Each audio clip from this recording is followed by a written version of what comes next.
DFW and to the American Legion. Thank you so much for having me today.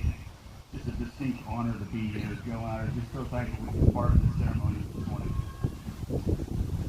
So, Memorial Day.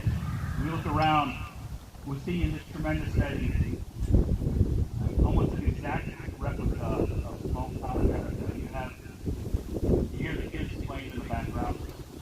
We're extremely to be here today. The amazing, just a beautiful scenery, the flowers, the mountainside, the trees. When you look around and you just thankful to be here today. And you know what?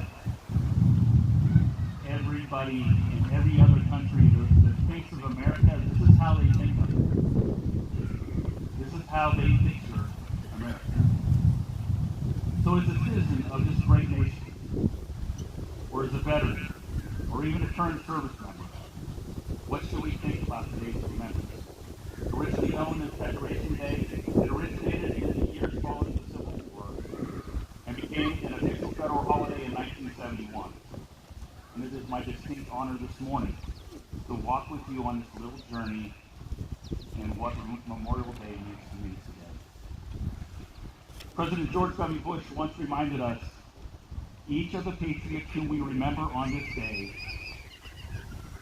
was first a beloved son or daughter, brother or sister, or a spouse, a friend, and a neighbor. He went on to say, whether we observe the occasion through public ceremony or through private prayer, Memorial Day leaves few hearts unmoved or untouched. This was right after the first Gulf War, and you know what? Our president was right. But this morning, I'd like to add a little depth and even a small challenge to President Bush's thoughts. You see, not too far from here, there's a field. One where unspeakable amounts of blood were shed to stitch together the fabric of our very freedom. One where it adorns names of Cemetery Hill, Pickett's Charge, Devil's Den, and the Valley of Death. United States presidents rarely have the opportunity to personally witness and walk the grounds of the failures of political diplomacy. In Gettysburg, President Abraham Lincoln, think about that for a second, on his train ride up here, the heavy heart and the burdens he must have had to carry. That tremendous responsibility to lay meaning to what everyone there had personally experienced. In his address, he said, "We are met on a great battlefield at war. We have come to dedicate a portion of that field as a final resting place for those who here gave their lives that nation might live. It is altogether given and proper for this community." Now, President Lincoln could have stopped there at merely dedicating and honoring the fallen. His speech would have resonated well, and it would have lined with what President Bush said 127 years later. But you know, he went on to lay purpose to that sacrifice when he added the following statement. He said, "But in a larger sense, we cannot dedicate. We cannot consecrate. We cannot hallow this ground. The brave men, living and dead, who struggled here have consecrated it far above our power to add or detract. The world will little note nor long remember what we say here, but it can never forget what they did here. It is for us, the living, rather to be dedicated here to the unfinished work which they have fought here, have thus so far nobly advanced. It is rather for us to be here dedicated to the great task remaining before us, that from these honored dead we take increased devotion to that cause for which they gave their last full measure of devotion.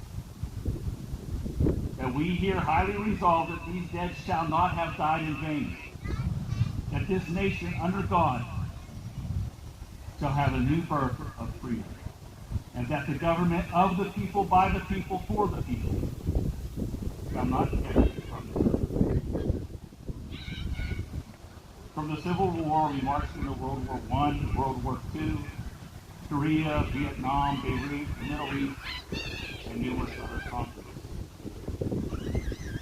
Our nation has continued to pay a heavy price to limit tyranny and assure liberty and justice for all. And here in Red Lion, with the VFW active as early as the 1920s, and the memorial right here, citizens of Red Lion have honorably served and answered the call in every time and place of this nation, or for this nation.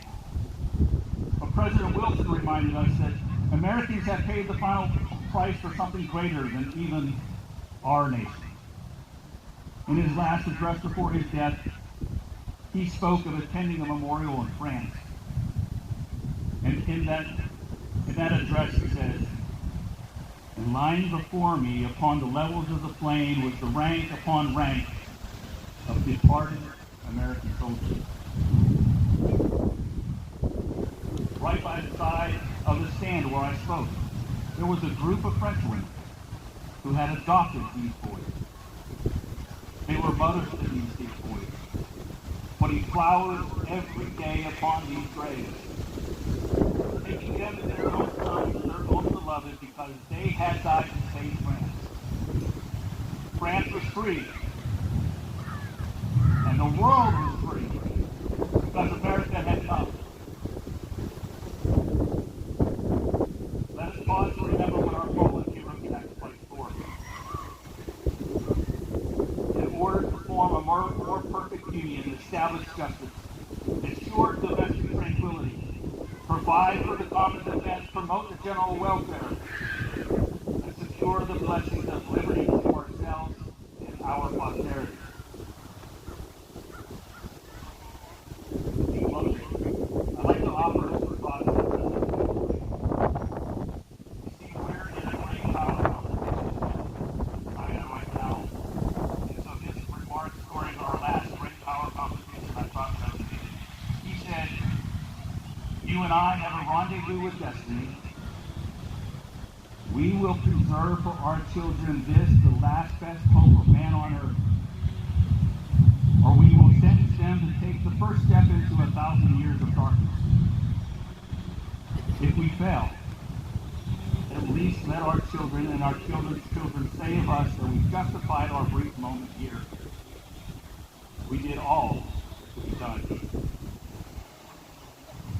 See, I think it is our responsibility to live up to their great legacy. Rejoice in our freedom. As a citizen of this great land, remember President Reagan's message. The United States is the freedom for which it stands. The freedom for which they died must endure, must prosper. Their lives remind us that freedom is not bought cheaply. It has a cost. It imposes a burden. In just this day when we commemorate we're willing to sacrifice, so too must we, in a less final, a less heroic way, be willing to give of ourselves. As citizens of this great nation, let us do just that. The torch is passed to us. We must take increased devotion to that cause for which they gave their last full measure of devotion. Thanks be to God for our fallen heroes. And God bless America. Thank you.